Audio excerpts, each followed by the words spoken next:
जल्दी से एक बार शुरुआत आपसे कर लेते हैं सिद्धार्थ यादव जी, क्या स्थिति है और भारत सरकार इसको कैसे देख रही है? देखिए, दिलचस्प बात तो यह है कि पहले ये युद्ध हो रहा था न्यूक्लियर पावर, ईरान के न्यूक्लियर कैपेबिलिटी को खत्म करने के लिए, फिर मिसाइल कैपेबिलिटी खत्म करने के लिए युद्ध बना, फिर उसके बाद से अब ये हॉर्मूज जो कि पहले खुला हुआ था उसको ब्लॉक करवाने के बाद खुलवाने के लिए युद्ध चल रहा है। तो क्या लग रहा है? ऐसा तो लग रहा है कि डोनाल्ड ट्रंप युद्ध को लंबा खींचेंगे, कह रहे हैं 2-3 हफ्ता भी और चलेगा। ईरान कह रहा है कि हमको सीज फायर नहीं चाहिए, हमको विश्वास ही नहीं है अमेरिका पर। अंजना जी नमस्ते और आपके सभी दर्शकों को नमस्कार। देखिए, ये युद्ध एक अनप्रेसिडेंटेड और एक डायनेमिक सिचुएशन का युद्ध है। आप इसको लंबे समय से कवर कर रहे हैं और जितने भी एक्सपर्ट्स आपके शो पर बैठे हुए हैं वो इस पूरे सिचुएशन को जानते हैं और समझते हैं कि कैसे इस युद्ध के अंदर जहां डे 1 से जो ऑब्जेक्टिव्स ऑफ द वॉर थे उनको लेकर के क्लैरिटी खोजी जा रही थी, पर उसको लेकर के अनसर्टेनिटी थी। जो इम्पैक्ट था उसको लेकर के क्लैरिटी खोजी जा रही थी, पर उसको लेकर के अनसर्टेनिटी थी। और जिस प्रकार के डायनेमिकली सिचुएशन पूरे मिडिल ईस्ट में वॉर जोन में बदल रही थी और जो पूरी दुनिया पर उसका इम्पैक्ट था वो जिस प्रकार से बदल रहा था, तो मुझे लगता है कि भारत ने भी अपने देश के नाते बहुत सजगता के साथ इस डायनेमिक सिचुएशन को हैंडल करने का काम किया है। सीसीएस की बैठकें लगातार चल रही हैं और हम लोग लगातार भारत की एनर्जी नीड्स को सिक्योर करना, भारत के लोगों की जरूरतों को सिक्योर करना, और मुझे लगता है कि प्राथमिकता भी किसी भी संप्रभु देश को, किसी भी सोवरेन कंट्री को ऐसे समय में यही रखनी चाहिए। ये युद्ध किसी और जाएगा, ये तो एक विश्लेषण का विषय हो सकता है या फिर आप और हम लोग मिलकर के इसका एक आकलन कर सकते हैं। पर एक बात तय है, इस युद्ध का इंपैक्ट भारत पर मिनिमम हो, इस युद्ध का इंपैक्ट भारत के लोगों पर मिनिमम हो, हमारी एनर्जी नीड सिक्योर्ड रहें और हमारी जो भी भारत के लोगों की जरूरतें हैं उस पर आंच ना आ सके। यह भारत सरकार की प्राथमिकता है और प्रधानमंत्री नरेंद्र मोदी जी के नेतृत्व में उसको सुनिश्चित किया। ठीक है, अब मैं आपके पास आना चाहती हूं क्योंकि सैयद जमीर अब्बास साहब हमारे साथ इस वक्त तेहरान से जुड़े हुए हैं। जमीर साहब, अविश्वास है अमेरिका से पर, इसलिए हम सीज फायर हमको स्वीकार नहीं है, तो फिर क्या कीजिएगा? मतलब क्या है कोई एंड गेम तो होगा ना, या युद्ध ऐसे ही चलता रहेगा? आपको पता है अमेरिका का कितना तेल निकलता है हॉर्मूज से? कितना उसका? 5%, 7%। बाकी देशों के लिए सबसे बड़ी मुसीबत आप बन रहे हैं। हॉर्मूज पर बातचीत में शामिल होगा भारत, ये बहुत बड़ी खबर इस वक्त की हम आपको बता रहे हैं। ये विदेश मंत्रालय की तरफ से, मिनिस्ट्री ऑफ एक्सटर्नल अफेयर्स की तरफ से जारी की गई बात है, जिसमें विदेश सचिव शामिल होंगे हॉर्मूज पर चर्चा में।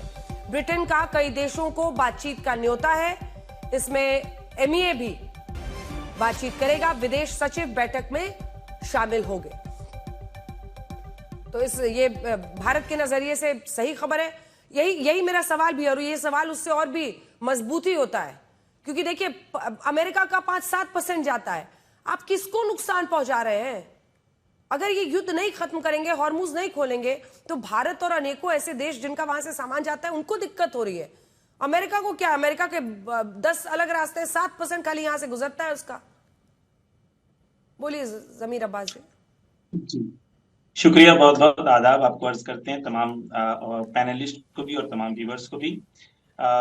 सबसे पहली चीज ये है कि ईरान ने ये युद्ध शुरू नहीं किया है, ईरान पर ये युद्ध थोपा गया है। दूसरी चीज ये है कि ईरान रिटेलिएट कर रहा है, ईरान ने युद्ध नहीं शुरू किया। एक साइकिल है ईरान में, ये डिस्कशन है, एक्सपर्ट ओपिनियन इस बात की है कि ईरान 2 बार नेगोशिएटिंग टेबल पर आया, दोनों बार ईरान के ऊपर हमला हुआ, फिर पॉज किया गया, फिर उसके बाद गुफ्तगू हुई, सीज फायर, गुफ्तगू, नेगोशिएशन, फिर से हमला। ईरान कह रहा है कि ये बीच का जो साइकिल है इसको एक बार खत्म करके ये बार जंग निर्णायक जंग होगी और अमेरिकन प्रेजेंस पूरे वेस्ट एशिया से खत्म होगी। ठीक है, ये जंग एक काउंटर क्वेश्चन है। आप कह रहे हैं कि एकदम आर पार की जंग होगी, तो आपकी आर पार की जंग के लिए आपके एंड गोल्स क्या हैं? क्या हो जाएगा तो आपको लगेगा कि हमने अचीव कर लिया? 2 चीजें ईरान की इंपॉर्टेंट है। एक, ईरान थ्रेट महसूस न करे कि ईरान पर दोबारा हमला हो सकता है, इसके लिए अमेरिकन बेसिस का वेस्ट एशिया से खत्म होना जरूरी है। अगर ईरान ये सिचुएशन में दोबारा चला जाए कि 6 महीने के बाद दोबारा ईरान पे हमला होगा, ईरान इस प्री वॉर सिचुएशन को एक्सेप्ट नहीं करेगा। ईरान इस जंग को वहां तक लेके जाएगा जहां तक अमेरिका और इजराइल फिर कभी तमन्ना ना करे ईरान में हमला करने के लिए। ये ईरान के लिए बिल्कुल ये तो आपने एकदम ये ऐसा एब्स्ट्रैक्ट चीज बोल दिया ना कि कभी फिर तमन्ना ना करें। मतलब ट्रंप के बारे में जेडी वैंस तो कोई प्रेडिक्शन कर ही नहीं सकते, ईरान बैठ के प्रेडिक्शन कर लेगा कि फिर तमन्ना ना करे कभी अटैक करने का नेतन्याहू। मतलब ऐसा है कि इसको लड़ते रहना है बर्बादी तक। चलिए जल्दी से प्रमित जी से एक रिएक्शन लेते हैं, मैं लौटूंगी आपके। प्रमित जी, वो सही तो कह रहे हैं, वो कह रहे हैं कि आप एक साइकिल में फंसा देते हैं, गुफ्तगू अटैक, गुफ्तगू बातचीत, सीज फायर, गुफ्तगू कुछ मतलब आप लोग को भी नहीं समझ में आ रहा होगा कि डोनाल्ड ट्रंप क्या करेंगे। आज धड़कनें तेज हुई थी कि नहीं जब सुबह में उनका राष्ट्र के नाम संदेश आने वाला था?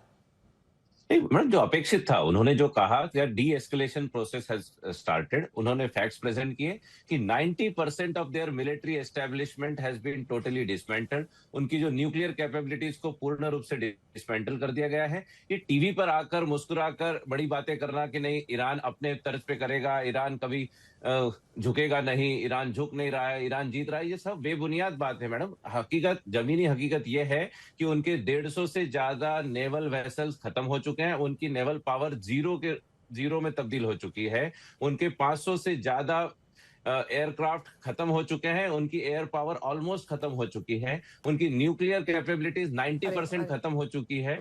और उसके अलावा उनके दो तीन चीजें जो है, अभी यूरेनियम का जो एनरिच यूरेनियम उनके पास में है वो जरूर उनके पास में है, और कुछ चीजें जो उनके पास में अभी भी, देखिए प्रेसिडेंट ट्रंप और अमेरिका की स्टाइल बहुत क्लियर है, पैटर्न क्लियर है, that we will attack, we will dominate and then we will go to negotiate with position of power and position of strength, peace through strength. इसके तरह से हम हमेशा निगोशिएट करते हैं, और अब निगोशिएशन जो होगा वो अमेरिका के तर्ज पे ही होगा। उनकी जो पहली जो लीडरशिप थी वो पूर्ण एलिमिनेट हो चुकी है। अब जो सेकंड लेयर की एक खास बात यह है कि अभी जो सेकंड लेयर की अभी जो इनकी लीडरशिप है वहां पर रेजिम की, उसमें कई लोग अमेरिका एजुकेटेड है, वेस्टर्न एजुकेटेड है, बैक चैनल डिप्लोमेसी से उनके थ्रू बात हो रही है। लारीजानी के पास भी वेस्टर्न एजुकेशन था, लारीजानी को तो मार गिराया जो सचिव थे उनके सिक्योरिटी काउंसिल के, जो वेस्टर्न एजुकेशन के वेस्टर्न एजुकेशन वाले थे, जो हार्ड लाइनर्स थे, उनको एलिमिनेट किया गया है। जो मॉडरेट है उनसे बात हो रही है, और जब रजीम आज अब जो सत्ता में आएंगे वहां पर अगले कुछ हफ्ते में, वो अमेरिका के फेवर के लोग रहेंगे, या आप पूर्ण रूप से देखेंगे अमेरिका यही चाह रहा है कि हमारे फेवर के लोग वहां बैठे, तब हम सत्ता का हस्तांतरण करें और उनसे बात चालू रखें।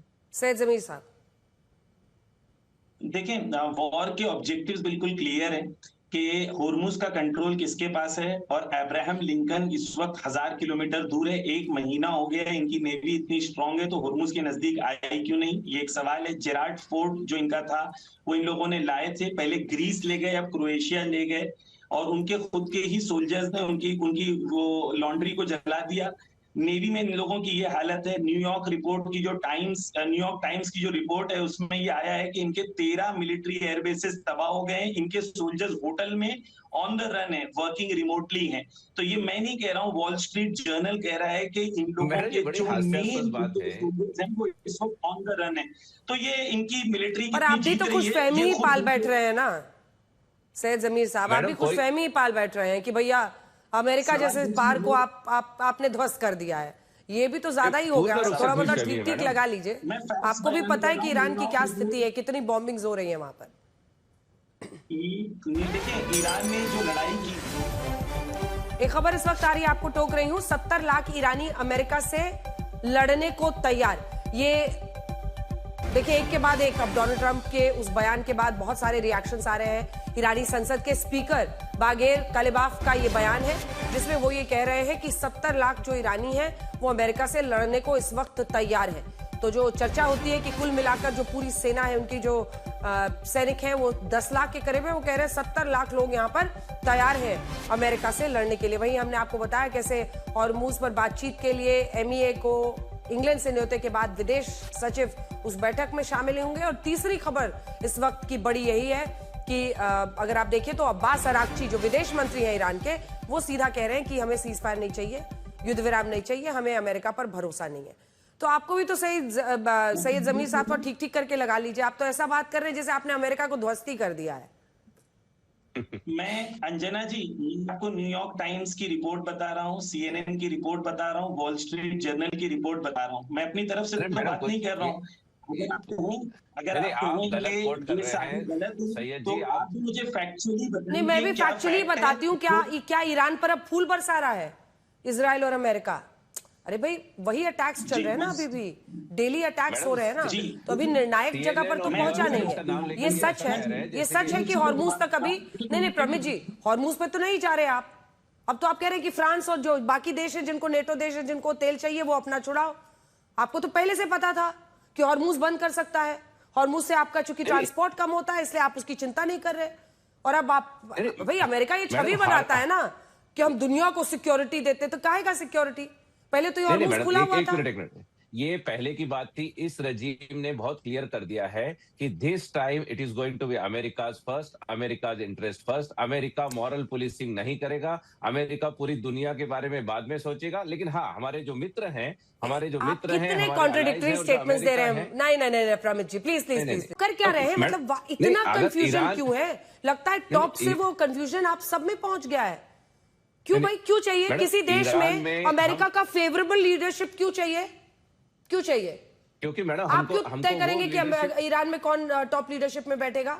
नहीं, हमको वो लीडर नहीं चाहिए ईरान में जो साल में 10 बार कहे कि death to America and death to Israel, और हमारे खास मित्र इजराइल को पूरी दुनिया के नक्शे से मिटा दूंगा। ऐसे लीडरशिप हमको ईरान में नहीं चाहिए। और वो केवल बात नहीं कर रहे थे मैडम, हिजबुल्लाह और हमास के थ्रू वो मिसाइल्स कंटिन्यूस दाग रहे थे। और कुछ साल पहले जब अक्टूबर में देखा, 1000 से ज्यादा लोगों को उन्होंने मार गिराया, उसमें कई अमेरिकन नागरिक भी मारे गए। तो जब इस तरह के अटैक्स हमारे ऊपर वारंवार ईरान की मदद से होते हैं, तो ईरान की लीडरशिप को एलिमिनेट करना ये बिल्कुल जायज है। इसलिए ये वॉर भी जायज है। काफी लोग अमेरिका में इस वॉर को जायज इसलिए ठहराते हैं क्योंकि खतरनाक एक रजीम थी जो पूरे एंटी अमेरिका नैरेटिव के साथ सालों से काम कर रही थी, और उसको एलिमिनेट करने से अमेरिका आज भी सेफ हुआ है और हमारी फ्यूचर जनरेशन भी सेफ हुई है। ये प्रेसिडेंट ट्रम्प भी कह रहे हैं और यहाँ के स्ट्रेटेजिक थिंक टैंक भी कह रहे हैं। ठीक है, मेजर जनरल विशंबर दयाल, आपका रिएक्शन इन दोनों की बातों पर, एक एक करके अन्य मेहमानों के पास आए। इसके बाद दीपक वोरा जी। जय हिंद फर्स्टली। और दूसरी बात यह है कि जो प्रेसिडेंट ट्रंप का एड्रेस था वो बिल्कुल लाइंस पे था, लाइन पे एक्सपेक्टेड था।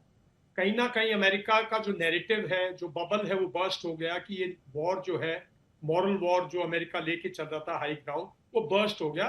जो ईरान ने रिएक्शन दिया और दुनिया के अंदर एक परसेप्शन बन गया कि अमेरिका जो है वो अब बैकफुट पे है और ईरान जो है वो अब हावी हो रखा है। एक परसेप्शन बन गया, और एक परसेप्शन ये भी बन गया कि ये लड़ाई बिल्कुल इलीगल है, अनवांटेड है और दुनिया में इसकी हाहाकार मची हुई है। तो कहीं ना कहीं अपनी जो होम कंस्टिट्यूएंसी है, प्रेसिडेंट ट्रंप उनको एड्रेस कर रहे थे, कॉन्फिडेंस दे रहे थे कि लड़ाई जैसे उन्होंने सोची वैसे जा रही है, और वो साथ में नेगोशिएशंस भी कर रहे हैं। और इसीलिए उन्होंने पूरे के पूरे कंपैरिजन दिया, सेकेंड वर्ल्ड वॉर ये वो, ताकि लोगों को लगे कि इतना जल्दी लड़ाई नहीं खत्म होती है। तो दो बात मैं कहना चाहूंगा यहाँ पे। पहली बात तो यह है कि वो नैरेटिव, दूसरी बात यह है कि देखिए बैकफुट पे बेशक हो अमेरिका, लेकिन अमेरिका की मिलिट्री पावर को इतना अंडर एस्टिमेट नहीं कर सकते जितना हम लोग सोच रहे हैं। हॉर्मूज पे मैं बाद में आता हूं। सबसे पहली बात तो है कि अमेरिका जो है डिस्ट्रक्शन तो कर रहा है ना, अपने एयर से स्ट्राइक कर रहा है, और हैवी करेगा, और अगर नई बात बनी तो और भारी करेगा। तो तबाही तो ईरान की है। अमेरिका पे इकोनॉमिक इतना डेंजर नहीं है जितना हमें यहाँ दिखाया जा रहा है। उनके यहाँ मॉडरेट प्राइस राइज है। अगर कल का वर्ल्ड का इंडेक्स चेक करें, अमेरिका के यहाँ, अमेरिका हुआ, इंडिया हुआ, ये 3-4 कंट्री है जहां मॉडरेट है। कुछ कंट्रीज हैं जो बिल्कुल लो इन्फ्लेशन गया, जिन पे जैसे सऊदी अरेबिया है, जैसे रशिया वगैरह है, बिल्कुल लो इफेक्ट है। लेकिन ये कंट्रीज पे मॉडरेट है। जिन कंट्रीज पे हैवी है उन कंट्रीज को चिंता होनी चाहिए।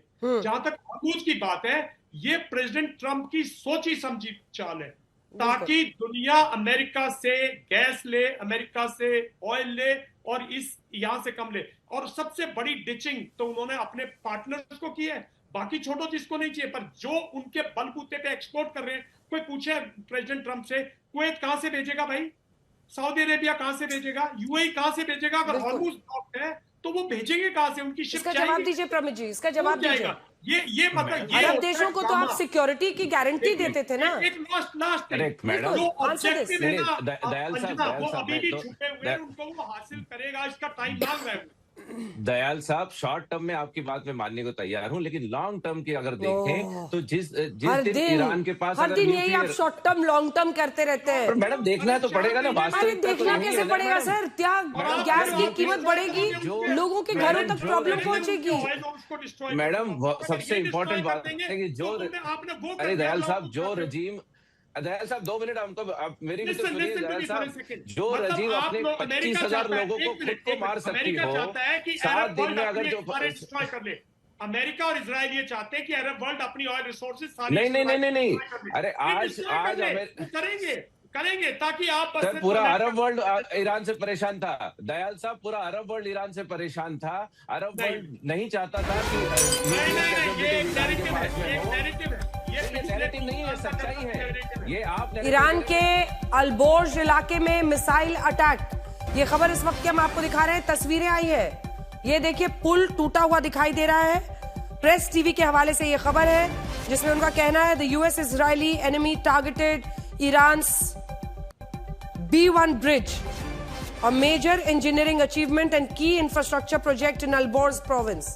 तो ये बहुत इंपॉर्टेंट प्रोजेक्ट और इंपॉर्टेंट पुल जो है इसे बताता हुआ प्रेस टीवी के हवाले से खबर बताई जा रही है कि अमेरिका और इजराइल ने इस पर हमला करके इसको तोड़ दिया है।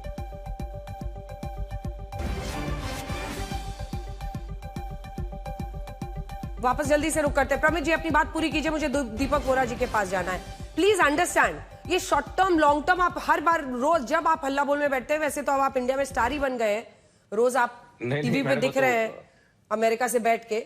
लेकिन प्रमित जी एक से शॉर्ट टर्म लॉन्ग टर्म क्या होता है? जिसकी महीने का घर का खर्च ऊपर नीचे होगा, हमारे जैसे देश प्रभावित होंगे, अन्य देश प्रभावित होंगे। क्यों होंगे? हर देश में हस्तक्षेप क्यों करना है अमेरिका को? और अगर आपने इस तरह से किया है तो हॉर्मुज खुलवाना भी जिम्मेदारी है। युद्ध के पहले तो खुला हुआ था, किसने बॉम्ब किया ईरान को?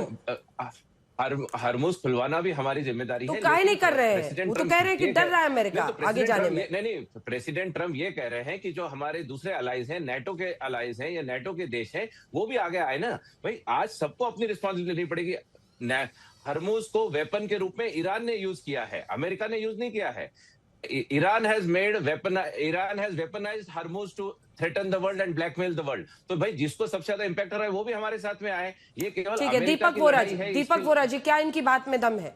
ये सीधा सीधा कहते हैं कि चाइना का जो वर्चस्व था 60% से ज्यादा, वो अपना तेल वगैरह इस रास्ते से ले जाता था, उस वर्चस्व को अमेरिका लॉन्ग टर्म में खत्म करने के लिए ये कर रहा है।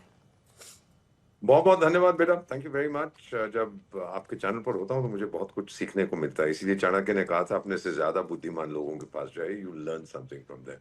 मैं गुजरात के राजकोट में हूँ इस समय, और यहाँ पर आज कुछ सुबह में बहुत नाराज हो रहे थे कि हमारे स्टॉक मार्केट की तो वाट लग गई है। यहाँ पे तो सब लोग स्टॉक मार्केट खेलते हैं, अमेरिका में डिफेंस इंडस्ट्रीज का फायदा हो रहा है, हमारा नुकसान हो रहा है। मैं कुछ सवाल पूछना चाहता हूँ, मुझे 52 साल हो गए हैं कूटनीति में। जो कहते हैं ईरान जीत गया है या जीत, इसका क्या मतलब होता है? कि वॉशिंगटन में मुल्ला सरकार आएगी? दूसरा, यूएसए जीत गया है, इसका क्या मतलब है? कि ईरान में रेजिम चेंज होगा? अब ये डिमांड कर रहे हैं कि नो अटैक ऑन ईरान, इसका क्या मतलब होता है? ये कौन गारंटी आपको देगा? वो जो बेवकूफ है यूक्रेन वाला, वो भी यही कहता है गारंटी दो, हम पे हमला नहीं होगा। कौन गारंटी देगा आपको? मेरा अंकल देगा गारंटी? कौन देगा? और फिर America says there will be no need to attack Iran. ये प्रमित साहब, there will be no further need, क्योंकि हम इतना उसको नपुंसक कर देंगे। अमेरिका के पास ये कैपेबिलिटी है to hit Iran very badly. बेटा जितनी मर्जी हम वाह बड़ी बड़ी बातें करें, द फैक्ट इज जो नुकसान हो रहा है वहां पर, उनकी करेंसी खत्म हो चुकी है। जब मैं वहां था मैडम, 1000 या कुछ आसपास, $1 के 1000 रियाल के आसपास मिलते थे, आज 15 लाख मिल रहे हैं। बहुत बहादुर है ईरान, मजा आ गया, right? This kind of stuff an economist like me doesn't accept. दूसरी चीज मैडम जो मैं आपको बताया था ना, I'll complete this. शुरू से डोनाल्ड ट्रम्प साहब कहते हैं, you like him, you don't like him, it's immaterial. शुरू से कहते रहे कि न्यूक्लियर हथियार उसके पास नहीं होने चाहिए। अगर बनाने की कोशिश कर रहा है तो किसके अगेंस्ट यूज करेगा? साउथ कोरिया के या नाइजीरिया के या अर्जेंटीना के? सिर्फ इजराइल के अगेंस्ट। और ये कहना कि जो उसने कई बार कहा कि Israel doesn't have the right to exist, good, very good, ये कहा है, सुन लीजिए। और फाइनली दीपक जी एक सेकंड आपको टोक रही हूँ। अभी आप ईरान की बर्बादियों की कहानी सुना रहे थे कि किस तरह का नुकसान हो रहा है, जिस पर उन्होंने काली पट्टी बांध ली है। टॉप लीडरशिप खत्म होने का सिलसिला खत्म नहीं हो रहा है। अमेरिकी हमले में IRGC के स्पेशल कमांडर की मौत हो गई है। हमले में स्पेशल यूनिट के IRGC कमांडर की मौत हुई है। तो जो लॉसेस की आप बात कर रहे हैं वो तो दिख रहा है। बट इनको मतलब ऐसा ही, ये सवाल मैंने पहले भी पूछा था अपने शो में कि क्या अपने आप को इराक की तरफ बर्बाद कर लेना है तो फिर करते रहिए, उसका तो कोई अंत है ही नहीं। अपनी बात कंक्लूड करें दीपक जी, फिर मैं इतना कहना चाहता था बेटा, इसका कोई जवाब नहीं है। किस हद तक आप मार खा सकते हैं, ना झुकेगा ना रुकेगा, पर थकेगा तो सही। कितनी मार खा लोगे, अल्टीमेटली आपको कहना पड़ेगा ओके इनफ इज इनफ। अभी तो बड़ी बड़ी बातें कर लीजिए, आपकी मिसाइलें इधर उड़ रही हैं उधर। बेटा अमेरिका की ताकत के सामने, you like America you don't like America, doesn't bother me, उसकी ताकत के सामने कोई आज खड़ा नहीं हो सकता, पीरियड। जमीर अब्बास साहब, इस पर एक छोटा सा रिस्पांस, फिर मैं जनरल यश मोर के पास जाऊंगी। देखें, ये जो अमेरिकन मिलिट्री सुप्रीमसी का जनाजा है, ये वॉर के बाद उठ जाएगा। और ये जो भूत हमारे जहनों में अमेरिकन मिलिट्री सुप्रीमसी का था, अमेरिका में, मैं इनसे सवाल करता हूं, एक सवाल, मिलिट्री एक्सपर्ट हैं, ये एक सवाल का जवाब दे दें। अमेरिका में पावर टू हिट है, अमेरिका में पावर टू डिफेंड या डिफर है? ईरान बोल के मिसाइल मारता है, मिसाइल रोक नहीं पाते। अभी कहेंगे 80% रोक लेते हैं, 70% रोक लेते हैं। ईरान पिन पॉइंट एक्यूरेसी से एवैक्स को मारता है सऊदी के एयरबेस में जाके, और वो भी ऐसा मारता है कि उसकी हेड और टेल पे नहीं जाता है, सीधा वहीं लगता है जहां पर उसके मेन कमांड सेंटर है। तो ईरान ने बहुत सारी चीजें दुनिया को दिखा दिया है, लेकिन ये भूत जो इतने साल से हॉलीवुड ने पूरी दुनिया में बताया है कि हम दुनिया की सबसे बड़ी मिलिट्री हैं, आ जाए होर्मुज में, आ जाए ग्राउंड इन्वेजन करके, कहां है अब्राहम लिंकन दुनिया के अंदर? ईरान, देखिए अमेरिका में, आपको अंजना जी एक चीज मैं बता दूं, ईरान, अमेरिका नेक्स्ट 2-3 वीक्स में, कंप्लीट next 2-3 weeks में, the only achievement that America can show to its people is killing more civilians. That's only thing that they can do. आज सवाल यही है कि चश्मा बदल लीजिए, अपनी आइडियोलॉजी के हिसाब से लोग देख रहे हैं। मैं एक दो लोगों से मिली, उन्होंने कहा इजराइल तो बर्बाद हो चुका है, खत्म हो चुका है इजराइल, क्योंकि वो प्रो ईरान थे।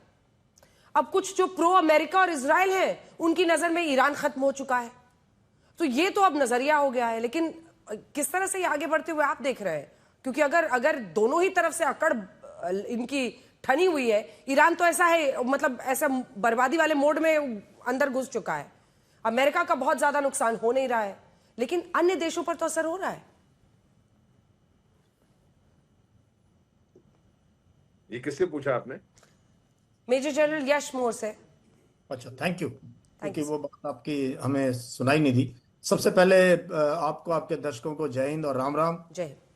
लड़ाई का जो है ये, this is a war of choice, और बहुत जो है 27 तारीख तक बातचीत चल रही थी। ओमान के फॉरेन मिनिस्टर कहते हैं बातचीत पॉजिटिव, और 28 तारीख को अटैक हो जाता है ईरान के ऊपर। लेकिन रूल्स चेंज हो गए इस लड़ाई के।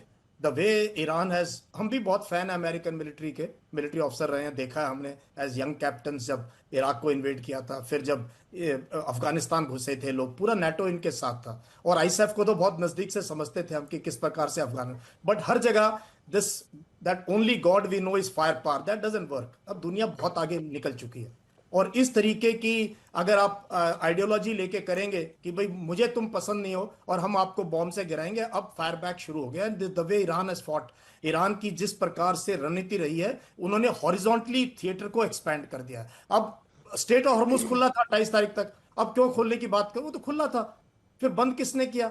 आपने क्यों अटैक किया ईरान के ऊपर? And the way Iran is attacking, legitimate targets, उन्होंने टारगेट लिस्ट दे दी है, पहले पूरी टारगेट लिस्ट पब्लिशाइज कर दिया कि ये टारगेट्स अभी हमारे, और इन टारगेट्स को हम हिट करेंगे पिन पॉइंट।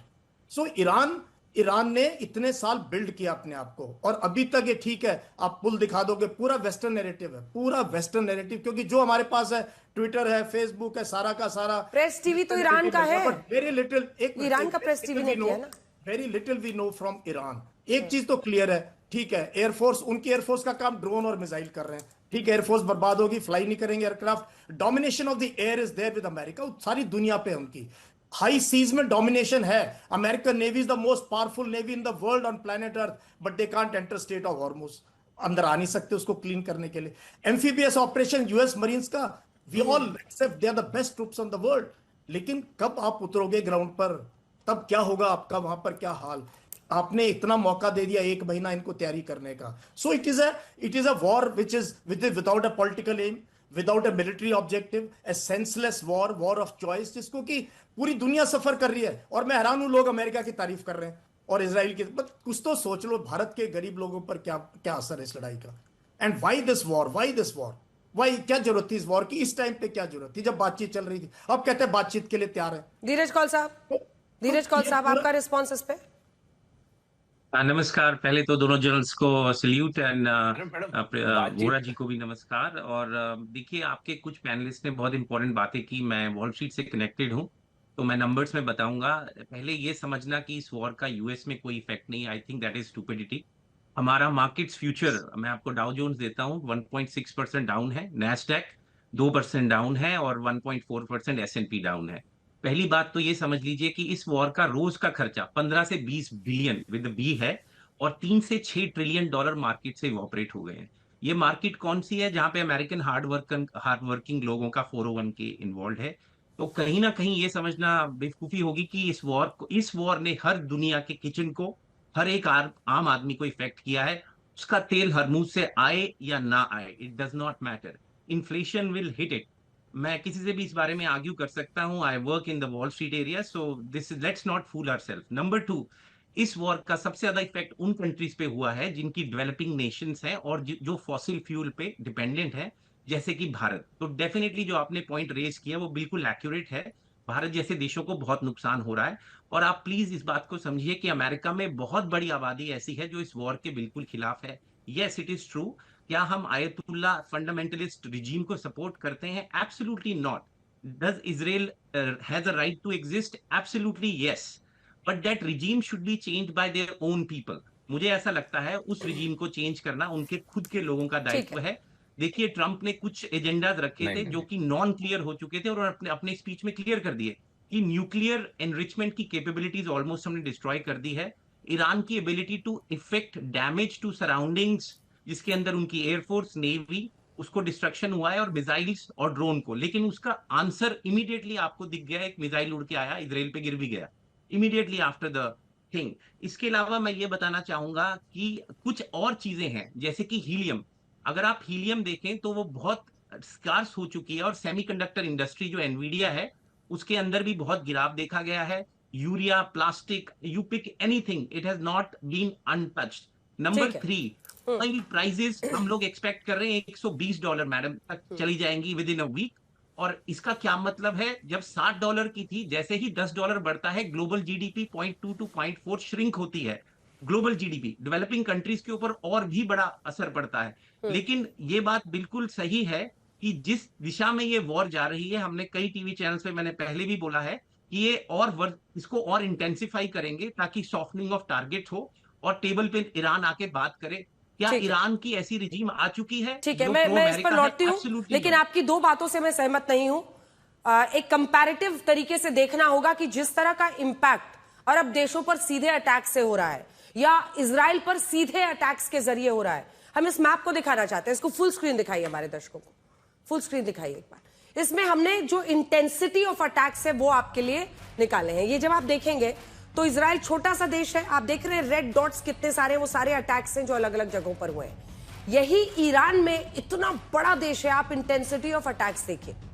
तो ये सारे देश सीधा मिसाइल झेल रहे हैं। 1800 से 2000 लोगों की मौत ऑफिशियली जो ऐलान है वो ईरान में हुई है, और 1200-1400 के आसपास लेबनान में, इजराइल में कम 20-25 ही अभी बताया जा रहा है, वहां पर कम हुई है। सऊदी अरब देखिए, एक और बड़ा देश है, लेकिन वहां भी आप देख रहे हैं 2-3 जगह रेड स्पॉट्स हैं जहां पर ईरान ने अटैक किया है। और जो छोटे कंट्रीज हैं, देखिए कुवैत है, बहरीन है, कतार है, यूएई है, इन सब पर छोटे छोटे दिख रहे हैं। लेकिन जो इंटेंसिटी ऑफ अटैक्स ईरान में है उसकी भी तो तस्वीरें बाहर आएंगी। दूसरा, गैस, पेट्रोल, इन सब पर सीधे असर भारत जैसे देशों पर पड़ रहा है, अन्य देशों पर पड़ रहा है। कई देशों ने अपनी कीमतें बढ़ा दी है, भारत ने अभी तक सिर्फ प्रीमियम पेट्रोल पे बढ़ाया है। लेकिन ये जो डायरेक्ट इफेक्ट है ये नहीं दिख रहा है। आप अमेरिकी शेयर बाजार और डाउ जोन्स का कंपैरिजन डायरेक्ट मिसाइल अटैक्स और डायरेक्ट उससे करें तो ये अलग नजरिया है इसको देखने का। अब वापस से दिखा दीजिए, ये अटैक्स जो हो रहे हैं ना, ईरान की भी तस्वीरें बाहर आएंगी, क्योंकि अब ये तो प्रेस टीवी है और प्रेस टीवी ने ये वीडियो जारी किया है पुल का। ये तो किसी प्रोपेगेंडा का हिस्सा नहीं है। अगर पुल टूटा है तो टूटा है, क्यों? और ये टारगेट आप हो रहे हैं तो हो रहे हैं, इस पर आपको बोलना चाहिए ना। जो दीपक वोरा जी ने कहा कि क्या स्थिति हो गई है, मैंने पहले भी आपसे पूछा तो आप सैयद जमीर साहब इस पर बोलने से बच गए। आप सोचिए कि किस तरह की वहां हमारी महंगाई हो गई है कि करोड़ का आपको नोट छापना पड़ रहा है, और वो भी 713 रुपए के बराबर है 1 करोड़।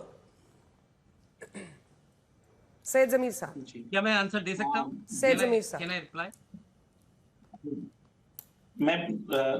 मैं मुझे बोलना है। बोलिए सैयद जमीर साहब। जी। 1 करोड़ का नोट, वैल्यू 713 रुपए, ये हाल हो गया है। अंजना जी, ये नोट आपके सामने है, ठीक है? ये 50,000 तुमान है। ये 2006 में इसकी वैल्यू 2500 रुपीज थी। 20 साल में इस नोट की कीमत को गिरा के 40 रुपया कर दिया गया है। ये किसी मुल्क के ऊपर इकोनॉमिक टेररिज्म नहीं है तो क्या है? किसी मुल्क के ऊपर आप ऐसा कानून बना दें कि सब लोग आराम से रहें, जिस मुल्क के पास दुनिया का 4th लार्जेस्ट ऑयल हो और 2nd लार्जेस्ट गैस हो,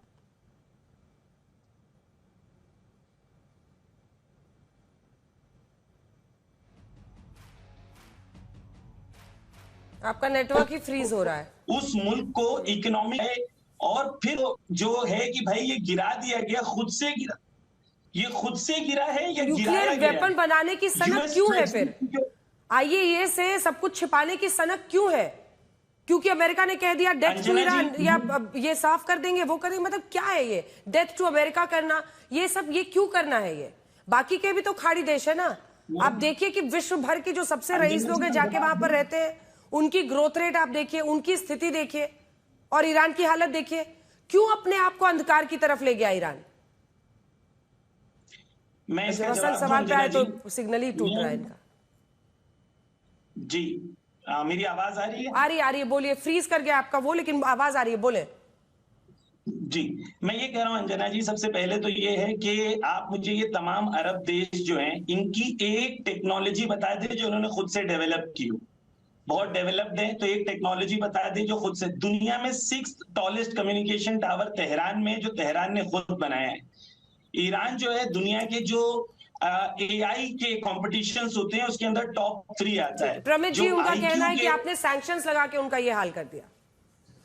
तो जैसा आपने कहा मैडम, अगर डेथ टू अमेरिका कहें, इजराइल को दुनिया के नक्शे से गायब करने की बात कहें, और हिजबुल्लाह और हमास को कंटिन्यूअस आप फंडिंग भी दें, मिसाइल्स भी दें, टेक्नोलॉजी भी दें, और उनसे आक्रमण करवाए हमारे सहयोगियों के ऊपर, और आगे जाके प्लान ये करें कि अगले 5-10 साल में उनकी वो कैपेबिलिटीज हो जाए कि मेनलैंड अमेरिका में अटैक करें, तो क्या हम उनको वक्त इतने की इजाजत देता है। अभी तो जिस तरह से ये युद्ध के हालात चल रहे हैं, मुझे लगता है कि रोज आप ही दोनों के साथ अभी बहस करनी पड़ेगी।